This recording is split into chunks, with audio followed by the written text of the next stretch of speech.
Welcome back, and now we're going to take a look at what's new in Auto-Tune 7. The biggest and most compelling feature in Auto-Tune 7 is now its ability to manipulate time as well as pitch. And you accomplish that over here in the graphic editor. And for those of you familiar with the toolbar of the previous version of Auto-Tune, you'll see now we've got these two new tools. This one's called the Move Point tool, and this one's called the Move Region tool. The Move Point tool allows you to select a range and then manipulate a point from within inside that range, whereas the Move Region tool allows you to move entire notes or regions or even phrases, while at the same time keeping their internal timing intact. And I'll give you an example of the two of those right now.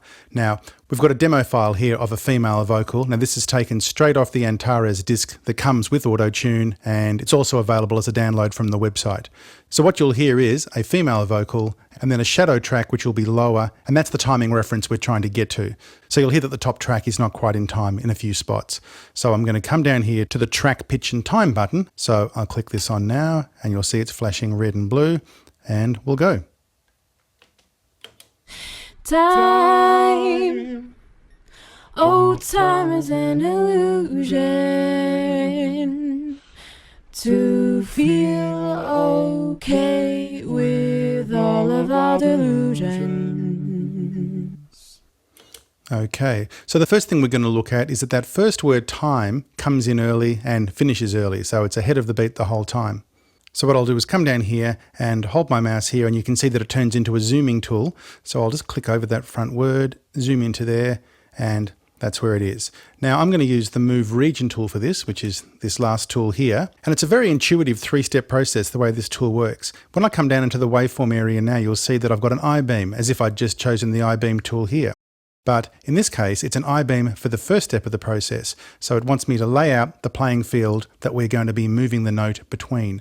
So I'm going to grab literally from the beginning of the word there and into this dead area here. Now the tool is still showing an I-beam, and I make now a secondary selection over the area that I wish to move. So the first selection was just laying down the playing field.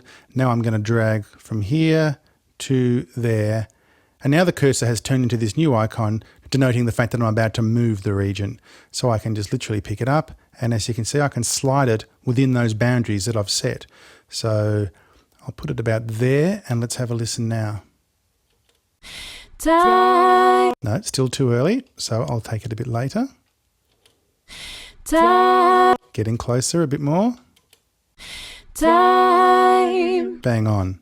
So to hear it before and after, we can just come down and turn off this enable button here in the time control section. Time. Turn it back on. And here this waveform you can see is showing a before and after. So the after is the upper one, the before is the lower one. Time. Okay, perfect. So let's move on to the next problem. Now in this phrase, the last word illusion is held for too long. Let's have a listen.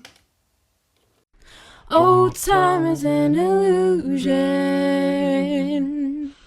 Okay, so this time we're going to use the Move Point tool. Now this works the same way as the Move Region tool, but actually minus one step. All we need to do is set the area within which we wish to manipulate, and then do the stretching or compressing from there. So I'm going to finish at this little dead spot there, and I'll pick it up about halfway through the word. Now I'll just play that back so I can look at the overview as it's playing. Oh, time is an illusion. Now I'll come back a little bit earlier than that. So I'll just clear that, clicking outside. Come back a little bit earlier because she attacks that note right on time, just that she holds it for too long. So now you can see the cursors turn into that stretching tool after my initial selection. And I can now put the mouse towards the end of the phrase here and just close it down from that side. So let's play that back. Oh, time is an illusion. Yep, still too long, I'd say. So let's close it down a bit more. Oh, time is an illusion. Yeah, pretty good. Now keep in mind at this point we've done no pitch correction at all, because her vibrato, for instance, is quite strong at the end there. We haven't touched that, and of course that can still all be done after this. But just looking at the timing, we're pretty much there now. And as a final demonstration now to show how powerful this feature really is, we're going to go to the very last phrase where there's actually an internal timing error in the word delusion. So let's have a listen. With all of our delusion. Right, so you can hear that she jumps on one syllable there. Play it back again so we can just spot it with our eye here. with all of our delusion. Right, so you can see it's pretty much where I'm pointing at there. That's coming in too early, that part there. But the start and the end is fine. So again, we're going to use the Move Point tool. And I'm going to select right across this region here to about there. Now let's have another listen. With all of our delusion. Okay, now using this same tool, I'm going to select around that area there and just drag that little pointy bit a bit later. Let's have a listen. With all of our delusion. Spot on. Now let me just undo that to point out something here. So back to where we were, and I'll come a bit that way. As you may have picked up, it's a very position sensitive tool. So if I click and drag towards the end of the region here, I'm moving just the tail, and vice versa at the other side here, I'm moving just the front, or if you click somewhere in the middle, you can be moving just bits in the middle. So it's a very clever tool. So that's just a taste of the time manipulation in Auto-Tune 7, but please check the detailed videos on this later in this tutorial. We'll now move on to the second new feature, which is the new ability to adjust the throat length on an individual correction object basis. To quickly illustrate that, we'll track just the pitch of one phrase of this new vocal. Don't stop when your heart going, give it your best shot. And I'll select all there, and just for now I'll import the auto, so we've got some curves there. So now we have some tuning in place.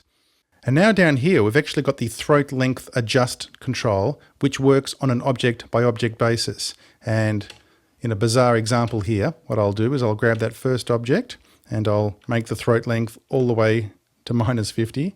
So I'm going to be very dramatic just to show it. And here I'll go to +50 and vice versa. I'll just keep bouncing around these a little bit. Even if I miss a few, it doesn't matter.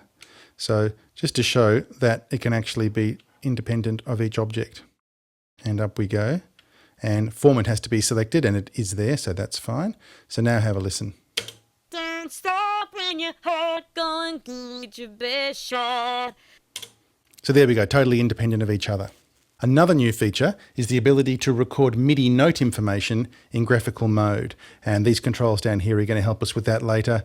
I'll do a really cool demo, and that'll show us how we can actually record MIDI information in from our keyboard and then apply it to note data to completely change melodies. In previous versions of Auto-Tune, this Adjust Vibrato feature would replace existing pitch edits. But now in Auto-Tune 7, those pitch edits remain intact, and the Adjust Vibrato feature operates on top of those again. So that way you can use multiple tools working together to get the job done. Next up is the smooth continuous scrolling of the graphical audio data. So if I hit play now, Don't stop when you, we get the center line popping up and the data in the background scrolls around it.